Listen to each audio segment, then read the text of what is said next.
আমার সম্মানিত প্রাণের ভাইয়েরা, আসুন আমরা সংক্ষিপ্ত পরিসরে স্বল্প টাইমের ভিতরে আল্লাহর কোরআনুল কারীম থেকে নিয়ে একটু আলোচনা করতে চাই। আল্লাহ রাব্বুল আলামিন পরিবর্তনের জন্য কোরআনুল কারীমের মধ্যে ইরশাদ করেছেন, ইয়া আইয়ুহাল্লাযীনা আমানুত্তাকুল্লাহ হাক্কা তুকাতিহি ওয়া লা তামুতুন্না ইল্লা ওয়া আনতুম মুসলিমুন। আমার আল্লাহ রাব্বুল আলামিন বলেন, আমি আল্লাহকে ভয় করো, ভয় করার মতন করো, ততক্ষণ পর্যন্ত মরিও না যতক্ষণ পর্যন্ত পূর্ণাঙ্গ মুসলমান হইতে না পেরেছো। বন্ধুরা আমার, আল্লাহ মরার আগে মুসলমান হইতে বলেছেন, কিন্তু আমাদের ব্যারাম হলো আমরা মরার পরে মুসলমান হই। আমার ভাইয়েরা, আসুন সেই মুসলমান হওয়ার জন্য, ঈমান আনার জন্য, আল্লাহকে ভয় করার জন্য যতগুলো ফর্মুলা আর বিধান আমার আল্লাহ দান করেছেন জগৎবাসীর জন্য, এই সমস্ত ফর্মুলার মধ্যে নামাজ নামক দামি আল্লাহর একটা নিয়ামত রয়েছে, ইবাদত রয়েছে। ইসলামের বুনিয়াদি রুকন হলো 5টি। এই 5 রুকনের প্রথম হলো কালেমা। যখনই আমরা বলি লা ইলাহা ইল্লাল্লাহু মুহাম্মাদুর রাসূলুল্লাহ, কালেমা বলার সঙ্গে সঙ্গে আল্লাহ রাব্বুল আলামিনের ইমামদারের দপ্তরে আমার আপনার নামখানা লিপিবদ্ধ করে নেওয়া হয়। এরপর মানুষটা যদি 12টার সময় কালেমা পড়ে, জোহরের আজান হয়ে গেলে তার জন্য নামাজ ফরজ হয়ে যায়। 3টার সময় যদি কালেমা পড়ে, 3:30 4টার সময় যখন আসরের আজান হয় তার জন্য নামাজ ফরজ হয়ে যায়।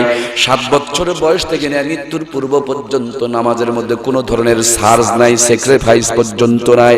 আমার ভাইয়েরা, নামাজ দাঁড়িয়ে পড়ো, যদি না পারো তাও বসে পড়ো, তাও যদি না পারো শুয়ে শুয়ে পড়ো, তাও যদি না পারো ইশারার মধ্যে দিয়া পড়ো, যদি সেটাও না পারো তখন তোমার জন্য নামাজ মাফ হয়ে যাবে। কিন্তু যতক্ষণ পর্যন্ত হুঁশ আছে, যতক্ষণ পর্যন্ত জ্ঞান আছে, যতক্ষণ পর্যন্ত সুস্থতা আছে, নামাজ থেকে কোনো মুসলমানকে মুক্তি দেওয়া হয় না। নবীজি বলেছেন, মুসলমান আর কাফেরের মধ্যে পার্থক্য হলো নামাজ। আল্লাহর হাবিব বলেন, যার নামাজ আছে তার ঈমান আছে, যার নামাজ নাই তার ঈমান নাই। কিন্তু ডিজিটাল বাংলায় মাঝে মাঝে ফতুয়া শোনা যায়, নামাজ না পড়লে কি হলো, ঈমান ভালো আছে। কথা বলুন ঠিক কিনা? নামাজ তো পড়ে না, এখন নামাজি লোকগুলোকে দেখতেও পারে না। কথা বলুন ঠিক কিনা? সম্মানিত বন্ধুরা আমার, যেই লোক নামাজ পড়ে না, নামাজি লোককে দেখতে পারে না, ওই লোকের মৃত্যুর পর জানাজার নামাজ আবার হয় কিনা? কথা কি বোঝা যায়? যেই লোক নামাজ পড়ে না, নামাজি লোকগুলোকে দেখতেও পর্যন্ত পারে না, মরার পর তার জানাজার নামাজ নিয়ে দৌড়াদৌড়ি শুরু হয়ে যায়। কথা বলুন ঠিক কিনা? আমার ভাইয়েরা, আসল ফরজ আইন এই 5 ওয়াক্ত নামাজ যদি আপনি আদায় করেন, আর মৃত্যুর পর আপনার জানাজার নামাজ যদি মাত্র 3 জন মানুষ আদায় করে, ওই 5 ওয়াক্ত নামাজের হিসাব না হবে কয়জন জানাজার নামাজ পড়িয়েছেন এবং পড়েছেন, এই হিসাব কবরে নেওয়া হবে না। বন্ধুরা আমার, আল্লাহ রাব্বুল আলামিন এই জগৎবাসীকে যতগুলো নিয়ামত দান করেছেন, যতগুলো আল্লাহর পক্ষ থেকে উপহার এসেছে, সবচেয়ে দামি নিয়ামতের নাম হলো নামাজ। নামাজ আমাদের জন্য বিরক্তি নয়, নামাজ আমাদের জন্য কষ্ট নয়, নামাজ আমাদের জন্য অশান্তির কোনো বিধান নয়। নামাজ আমার আল্লাহ রাব্বুল আলামিন বান্দার জন্য শ্রেষ্ঠতম এক নিয়ামত দান করেছেন। একবার যদি আমার আল্লাহ কোরআনের মধ্যে নামাজের কথা বলতেন, নামাজ ফরজ হয়ে যেত। 82 বার বলার কোনো দরকার ছিল না, কিন্তু নামাজের গুরুত্ব বেশি। এই বেশি গুরুত্বকে বোঝানোর জন্য কোরআনুল কারীমের ভিতরে আমার আল্লাহ তাআলা 82 বার নামাজের আলোচনা করেছেন। সুবহানাল্লাহ।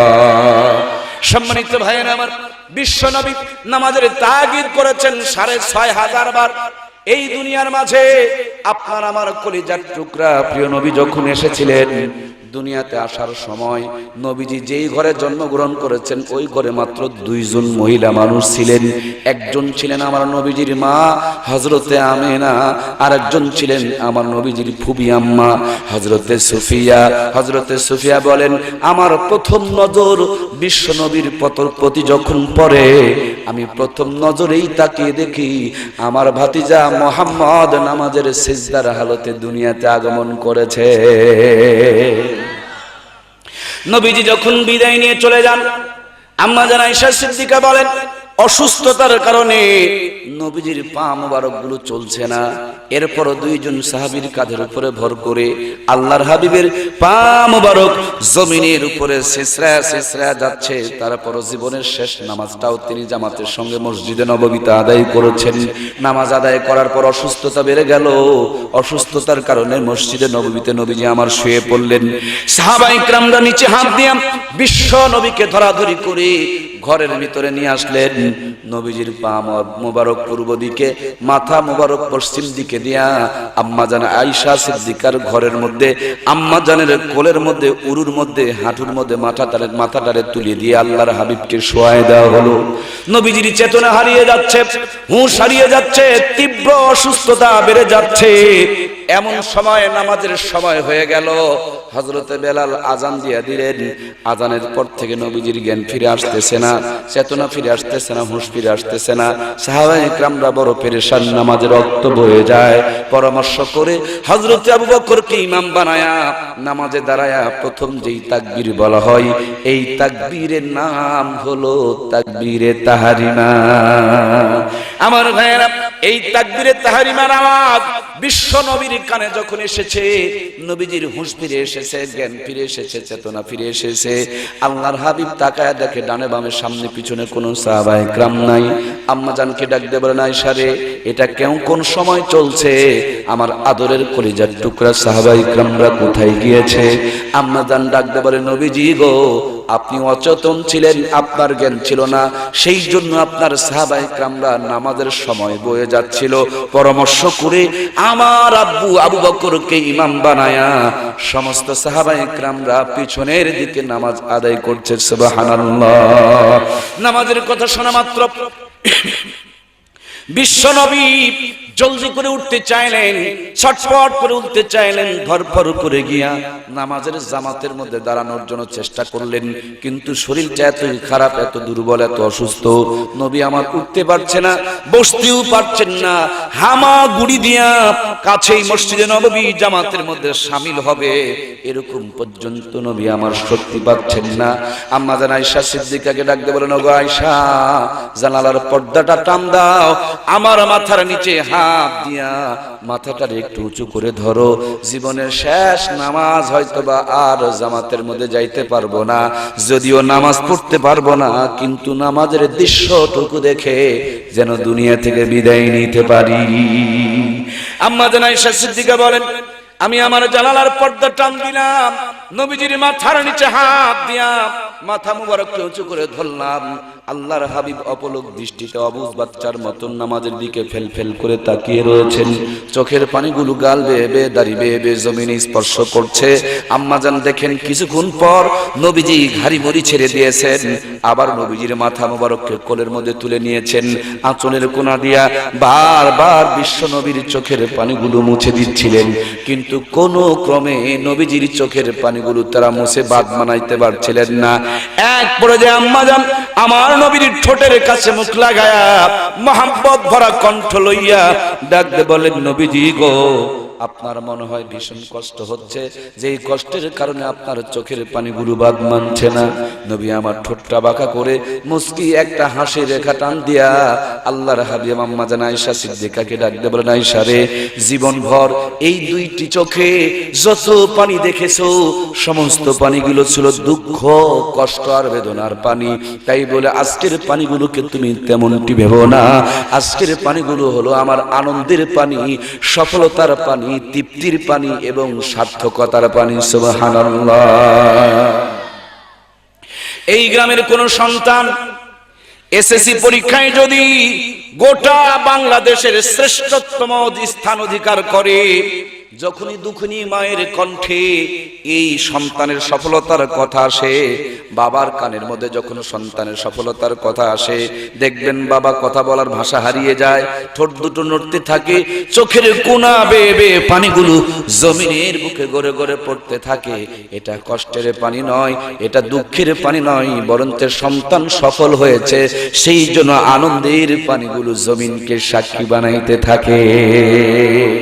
আমার নবী ডাক দিয়ে বলেন, আয়েশা রে, যেই নামাজের জন্য দুনিয়াতে আমি এসেছি, যেই নামাজকে প্রতিষ্ঠিত করার জন্য অসংখ্য কলিজার টুকরা আদরের সাহাবায়ে কেরামকে হারিয়ে ফেলেছি, যেই নামাজের জন্য তায়েফের ময়দানে গিয়া রক্ত ঝরিয়েছি, যেই নামাজের জন্য উহুদের প্রান্তরে দাঁত ভেঙেছি, আজ সেই নামাজ, যেই নামাজ উপহার দেওয়ার জন্য আল্লাহ রাব্বুল আলামিন আরশে আজিমে নিয়া 27 বছর দুনিয়ার সব গতিপথ বন্ধ করে দিয়া আমি আল্লাহর হাবিবকে সব কিছু দেখায়া বিদায় লগ্নে যেই নামাজের উপহার দিয়েছিলেন আমার আল্লাহ, আমি এখন চলে যাব, যাওয়ার পূর্বে আমার সব উম্মতগুলোকে নামাজের মধ্যে দেখেছি, আর নামাজের দৃশ্য দেখে আমার হৃদয়টা, আমার কলিজাটা, আমার আত্মাটা ভরে গিয়েছে।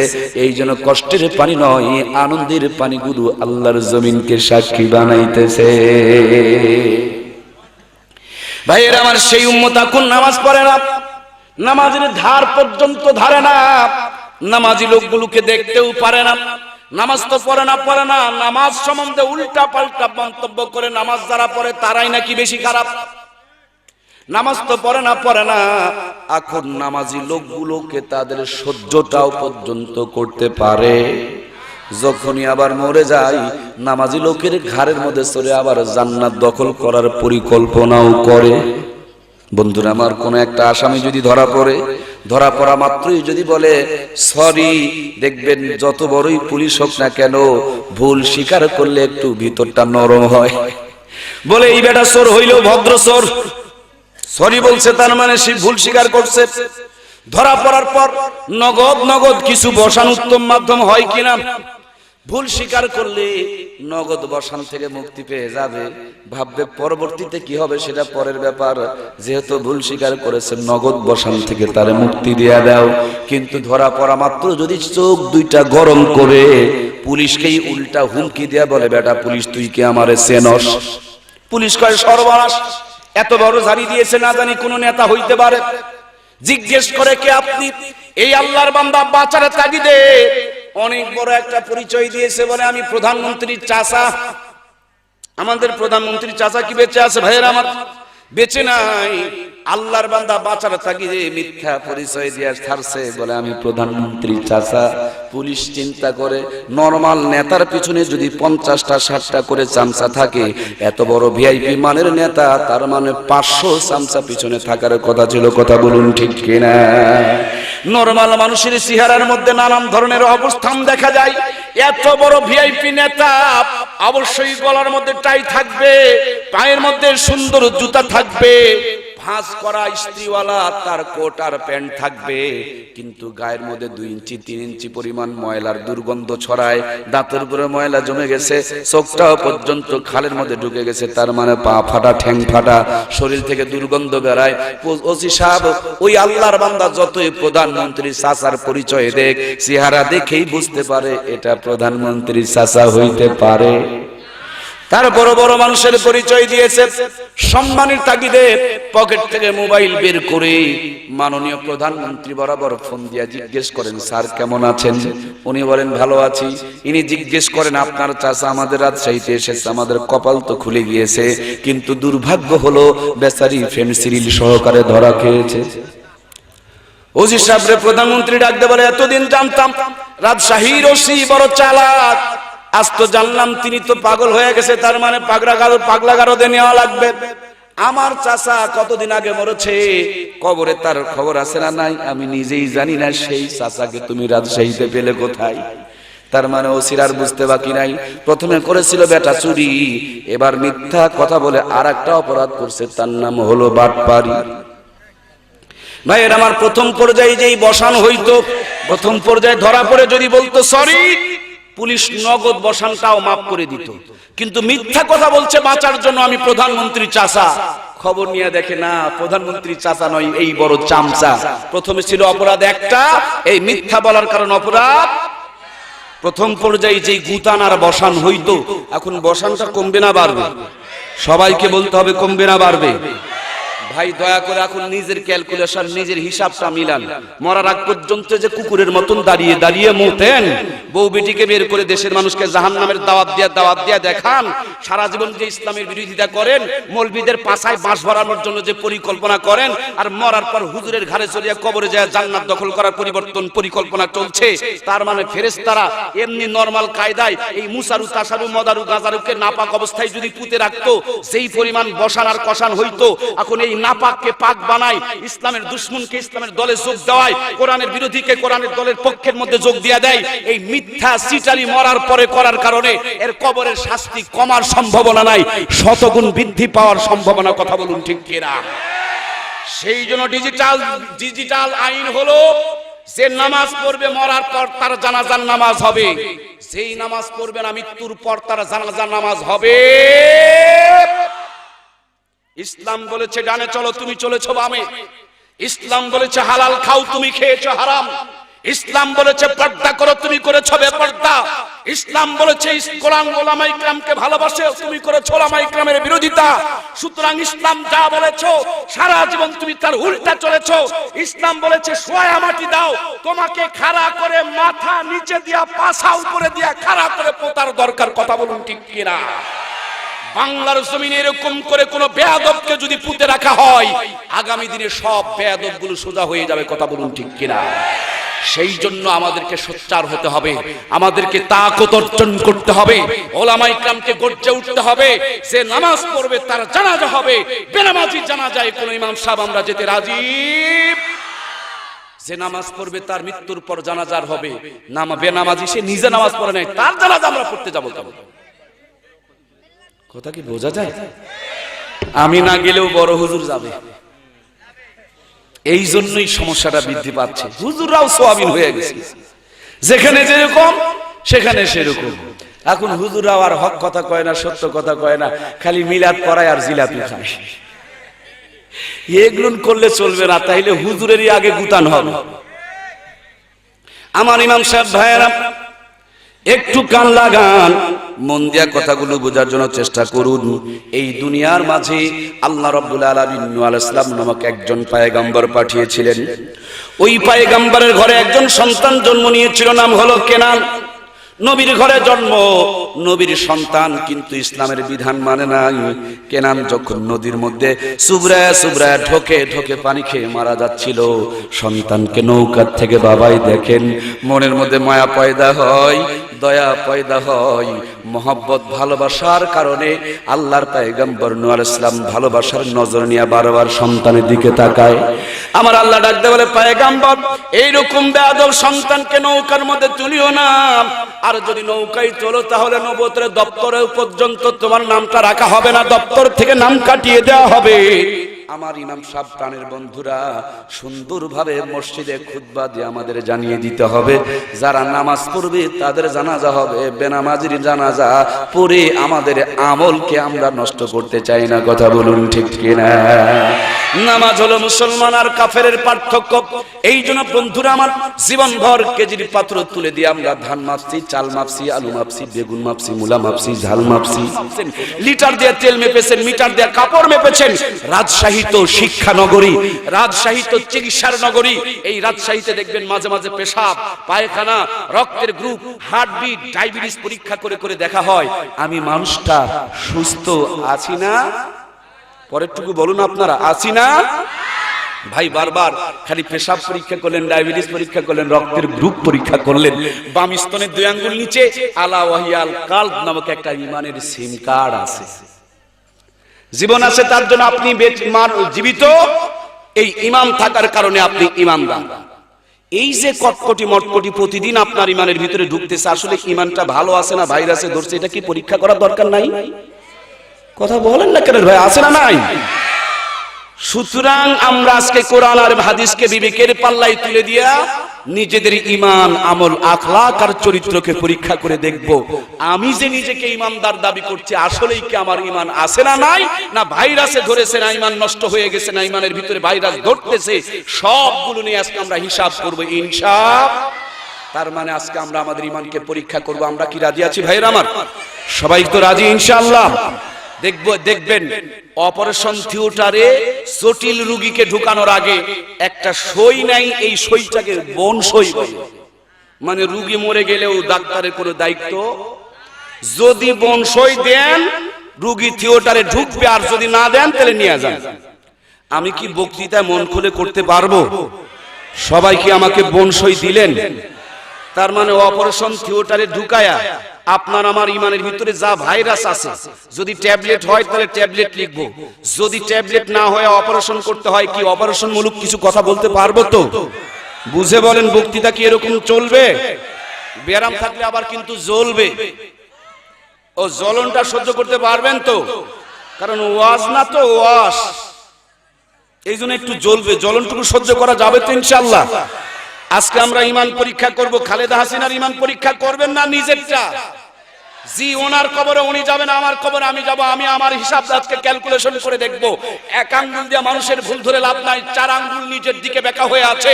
নিজের কবর প্রত্যেক দিন নিজেকে 70 বার করে ডাকতেছে। নিজের ভুলগুলো যদি আমরা ধরতে পারি, বাংলার জমিন 24 ঘন্টার মধ্যে পরিবর্তন হয়ে যাবে। সবাই মানুষের ভুল ধরা বাদ দিয়ে যদি নিজের ভুল ধরতে পারতো, কথা বলুন ঠিক কিনা? আজ আমি আমার নিজের ভুলগুলো ধরে এখান থেকে সংশোধন হয়ে, এখান থেকে পরিবর্তন হয়ে, এখান থেকে তওবা করে জান্নাতের গ্যারান্টি নিয়ে বিদায় নিব ইনশাআল্লাহ।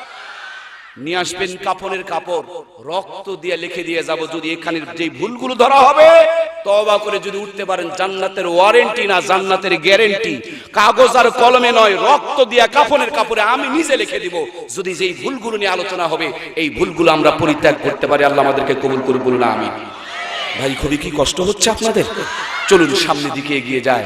হাই হাই রে বাংলার মুসলমান, একটু শান্তির জন্য কত সিস্টেম, কত পদ্ধতি, কত মানে ক্যালকুলেশন আমরা করে চলছি, কিন্তু দেখুন তো আসলেই কি আমরা শান্তি পাচ্ছি, না অশান্তির আগুনে জ্বলে পুড়ে ছারখার হয়ে যাচ্ছি? 50 বছর আগে আমার দেশে এত শিক্ষা প্রতিষ্ঠান ছিল না, আমার দেশে এত ডাক্তার ছিল না, আমার দেশে এত ডিসপেন্সারি ছিল না, আমার দেশে আধুনিকতাও ছিল না, অত্যাধুনিকতাও ছিল না, মোবাইলও ছিল না, কম্পিউটারও ছিল না। মগর 50 বছর আগে ইফটিজিংও ছিল না, যৌতুকও ছিল না, নারী নির্যাতনও ছিল না, সুদ ঘুষের এই মহামারী আকারও ছিল। শান্তির জন্য যত চেষ্টা করি আমরা, অশান্তির আগুনে দাও দাও করে জ্বলে পুড়ে মরি আমরা। এর পিছনে কারণ কি? প্রাণের ভাইয়েরা, একটু কান লাগায়, একটু মন লাগায়, একটু দিল লাগায়, একটু হৃদয় দিয়ে বোঝার চেষ্টা করি। স্বাধীনতার 47 বছরের ভিতরে এই বাংলার মানুষগুলোকে শান্তি দেওয়ার জন্য মরহুম শেখ মুজিবুর রহমান তার জীবনকে বিলিয়ে দিয়েছেন। শহীদ প্রেসিডেন্ট জিয়াউর রহমান তার আত্মকে উৎসর্গ করে দিয়েছেন। হুসাইন মোহাম্মদের চাচা জীবনের সন্ধ্যাবেলায় এখনো পর্যন্ত দেশের মানুষকে শান্তি দেওয়ার জন্য নানান গান আর কবিতা গাই, কথা বলুন ঠিক কিনা? মাঝে মাঝে অসুস্থ হয়ে হাসপাতালে যাই, একটু যদি সুস্থতা পাই, ডিগবাজি দিয়া দৌড়ে সেনাঙ্গুলের মুঠা ধরে দেশের মানুষকে শান্তি দিতে চায়। চাচা যখন অনুপস্থিত থাকে, তখন চাচি আবার নাঙ্গলের হাল ধরে। এখন তো ডিজিটাল জামানা, ভিতরের কথা আর মানুষকে বলা যায় না। প্রধানমন্ত্রী বিরোধী দলের নেত্রী 2 জনই ছিল মহিলা, একটাই মাত্র বুড়া চাচা ছিল পুরুষ মানুষ। এখন চাচারেও গুতা দিয়া চাচিটাও নাঙ্গলের মুঠা ধরেছে। তার মানে রৌশন এরশাদ চাচিও পর্যন্ত দেশের মানুষের শান্তির জন্য চেষ্টা করছে, কথা বলুন ঠিক কিনা? এদেশের মানুষগুলোকে শান্তি দেওয়ার জন্য আমরা হাইব্রিড ধান আমদানি করেছি, হাইব্রিড মাছ আমদানি করেছি, মোবাইল আমদানি করেছি, কম্পিউটার আমদানি করেছি। আধুনিকতা, অত্যাধুনিকতার যুক্তি আর প্রযুক্তি ব্যবহার করছি। একদিন এই দেশকে আমরা এক দল দিয়ে রাজনীতি করতাম, যখন দেশের মানুষকে শান্তি দিতে পারি নাই 4 দলের ঐক্যজোট বানিয়েছিলাম। 4 দল দিয়েও যখন পারি নাই, তখন 14 দলের মহাজোট বানিয়েছিলাম। 14 দল দিয়ে পারছেন কিনা সেগুলো আমি বলতে যাব না। নতুন করে 20 দল দিয়ে পরিকল্পনা চলছে, কথা বলুন ঠিক কিনা? বন্ধুরা আমার, এই বাংলার মানুষের শান্তির জন্য যত যুক্তি, যত প্রযুক্তি, যত আধুনিকতা অবলম্বন করা হয়, যোগ বিয়োগ মিলায় দেখেন শান্তি তো নাই, বরঞ্চ অশান্তির আগুন দাউ দাউ করে জ্বলে গোটা দেশ যেন আগুনে জ্বলে পুড়ে কয়লা হয়ে গেছে, আঙ্গার হয়ে গেছে। কথা বলুন ঠিক কিনা? ও দেশের ভাই রে, বল না কোথায় যাই রে, একটু শান্তি বলো কোথায় গিয়ে পাই রে। চারিদিকে দেখি শুধুই নাই কিছু নাই রে, অশান্তির আগুনে দেশটা পুড়ে ছাই রে। ও দেশের ভাই রে, বল না কোথায় যাই রে, একটু শান্তি বলো কোথায় গিয়ে পাই রে। জোরে বলুন মারহাবা। স্বাধীনতার ৪৭ বছরের ভিতরে যতগুলো নেতা নেত্রী আমাদের মাঝ থেকে বিদায় নিয়েছে, কে কি মনে করেন আমার আপত্তি নাই, কিন্তু আমি মনে করি সবাই এদেশের মানুষগুলোকে শান্তি দেওয়ার জন্য চেষ্টা করেছে। কথা বলুন ঠিক কিনা? রেজাল্ট কি হয়েছে সেটা আপনারা হিসাব করুন। 50 বছর আগে ভাঙা ঘরের ভিতরে মূর্খ নানি আর দাদি মাসকালার ডাল যখন তেলানি করত, গ্রামের এক বাড়িতে তেলানি হইলে টোটাল গ্রাম গন্ধে ছড়িয়ে যেত। কথা বলুন ঠিক কিনা? সেই মূর্খ নানি আর দাদি আতপ চালের বিরিয়ানি যদি রান্না করত, দাওয়াত দেওয়া লাগতো না, সেন্ট গন্ধই দাওয়াত 1-1.5 কিলো চলে যেত। কথা বলুন ঠিক কিনা? রাত 9টার সময় 6 টাকার কেজি ইলিশের মাছ কিনে নিয়ে, রিক্সা ছিল না, ভ্যান ছিল না, ইজি পাওয়ার ছিল না, রোড ঘাটের এত উন্নয়ন ছিল না। তখনকার জামানার মূর্খ নানু আর দাদুরা পায়ে হেঁটে হেঁটে বাড়িতে এসেছে।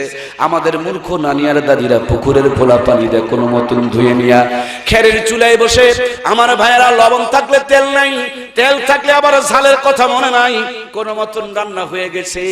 একদিন যদি কেউ ইলিশ মাছ আর পান্তা ভাত খেয়েছে, 1 সপ্তাহ পর্যন্ত হাত থেকে গন্ধ বের হয়েছে। কথা বলুন ঠিক কিনা? সেই নানি আর দাদিদের স্মৃতিচারণে আজ সেই 50 বছর পরে পহেলা বৈশাখ উদযাপন করি আমরা। 6 টাকার কেজি ইলিশের মাছ 6000 টাকা দিয়ে সাগর থেকে আমদানি করেছি আমরা। ভাঙা ঘরকে 3 তলা বিল্ডিং বানিয়েছি আমরা। নরমাল চুলা ভেঙে দিয়ে গ্যাসের চুলা আমদানি করেছি আমরা। প্রত্যেকটা ক্ষেত্রে নানান পরিবর্তন এনেছি আমরা। কালার ডালের তেলানির স্বাদ গেল কোথায়? ভাইজানেরা আমার, সবাই তো মানুষের খালি ভুল ধরি, তাইলে এই স্বাদগুলো গেল কোথায় রে ভাই? আপনি আমি যুক্তি দিয়া বলি, জমিনের মধ্যে সার বিষ দেওয়া হয়, এই জন্য জমিনের ফসলে স্বাদ নাই। পুকুরের মধ্যে সার বিষ দেয়া মাছ আবাদ করা হয়, এই জন্য পুকুরের মাছের মধ্যে সার বিষ স্বাদ নাই। সাগরের মধ্যে কি কেউ সার বিষ দিয়েছে ভাইয়েরা আমার? সাগরের ইলিশ মাছের স্বাদ তাহলে গেল কোথায়? ও প্রিয় বন্ধুরা আমার, আমি ছোট্ট মেমোরি দিয়া যোগ বিয়োগ করে ক্যালকুলেশন করে খুঁজে পেয়েছি, আজ থেকে 50 বছর আগে আমাদের ঘরগুলো কোরআন দিয়ে সাজানো ছিল। 50 বছর আগে আমাদের ঘরগুলোতে কোরআনুল কারীমের তেলাওয়াত আর নামাজ ছিল। 50 বছর আগে আমাদের জিহ্বাগুলো সত্যবাদীর জিহ্বা ছিল। 50 বছর আগে আমার মায়ের মাথার মধ্যে কাপড় ছিল, বুক ঢাকা পোশাক ছিল, হাতের মধ্যে বরকত ছিল। যখন চুলার মধ্যে আগুনটা জ্বালাইতো, বিসমিল্লাহ বলে আগুনটা ধরাইতো। এই জন্য প্রত্যেকটা খাবারের মধ্যে রহমত, বরকত এবং জান্নাতের শান্তি আর সংযোগ ছিল। কথা বলুন ঠিক কিনা? শহরে বসবাস করেন প্রিয় বন্ধুরা আমার, বিশাল বড় বড় বিল্ডিং বানায়া সেই বিল্ডিং এর ছাদের উপরে অনেক বড় বড় পানির ট্যাঙ্কি তুলে রেখে দিয়েছেন আপনারা। পাইপ দেয়া সেই পানিগুলোকে টয়লেট, বাথরুম এবং রান্নাঘরে সাপ্লাই করে নিয়ে এসেছেন আপনারা। যখন দরকার পরে পানিগুলো ছেড়ে দিলে ঝরঝর করে পানি বের হইতে শুরু করে দেয়। এর চাইতে ডিজিটাল কায়দায় আমাদের নাস্তিক বানানোর জন্য, মুনাফিক বানানোর জন্য, মুরতাদ বানানোর জন্য 36টা চ্যানেল দিয়া ডিশ অ্যান্টেনার তারগুলো মুসলমানের ঘরে ঘরে সংযোগ লাগিয়ে দেওয়া হয়েছে। 50 বছর আগে যেটা ছিল ভাঙা ঘর, 50 বছর পরে ওইটা এখন 3 তলা, 5 তলা, 10 তলা বিল্ডিং ঘর। 50 বছর আগে যেখানে ছিল মূর্খ মা বোন, 50 বছর পরে সেখানে এখন I pass, BA pass, degree pass, MA pass মা বোন। 50 বছর আগে যেই ঘরে ছিল পর্দাওয়ালা মা বোন, সেই ঘরে এখন কিরণমালা কটকটি পাখিওয়ালা মা বোন। 50 বছর আগে যেই ঘরে ছিল জায়নামাজ বিদায় করে সেই ঘরে এখন সুবা সেট ঢুকানো হয়েছে। 50 বছর আগে যে মায়ের হাতে ছিল তসবিহকে বিদায় বানায়া দিয়া ওই মা কোন রিমোটের বাটন টিপতে রিমোটের বাটন পর্যন্ত খাওয়াই দিয়েছে। 50 বছর আগে যেই ঘরে সকাল আর সন্ধ্যা মক্কা মদিনার চ্যানেল ধরতো, যেই ঘর থেকে কোরআনুল কারীমের তেলাওয়াত শোনা যেত, 50 বছরের ব্যবধানে হিন্দুরা মন্দির থেকে উলু ধ্বনি দেয় আর মুসলমানের মায়েরা টেবিলের সামনে টিভি রেখে দিয়া সোফা সেটে বসে নামাজের টাইমে রিমোট চিপে চিপে এখন কোরআনের তেলাওয়াত নাই, হিন্দুদের মন্দিরের আওয়াজ মুসলমানের ঘর থেকে বের হয়। কথা বলুন ঠিক কিনা? মুসলিম মোরা ঘুমিয়ে পড়েছি, বিবেকে ঝুলছে চালা, রক্ত মোদের শিথিল হয়েছে, পাপে অন্তর কালা, সামনেতে মোরা এগিয়েছি যত, পিছনে পড়েছি তত, সংখ্যাতেই শুধু বেড়ে চলেছি গরু ছাগলের মতো। ইমান ইমান কররে মানুষ, ইমান কি এতই সোজা? মুসলমান হয়ে কেহ কি কোনোদিন বহে শয়তানের বোঝা? জোরে বলুন মারহাবা। যে যত বেশি পরীক্ষা দেয় তার রেজাল্ট ভালো, তার চাকরির বেতনও তত বেশি। আমরা যত বাধা অতিক্রম করে আল্লাহর কোরআনে বসে থাকবো, আল্লাহ আমাদের সওয়াবও তত বেশি দান করবেন। সুবহানাল্লাহ। নরমাল পরিবেশে সবাই দিনের কথা শোনেন, অসুস্থ পরিবেশে, খারাপ পরিবেশে সবাই টিকতে পারে না, সবাই থাকতে পারে না। আমার ভাইয়েরা, এই জন্য ধৈর্য সহকারে আল্লাহর কোরআনের কথাগুলো শুনুন।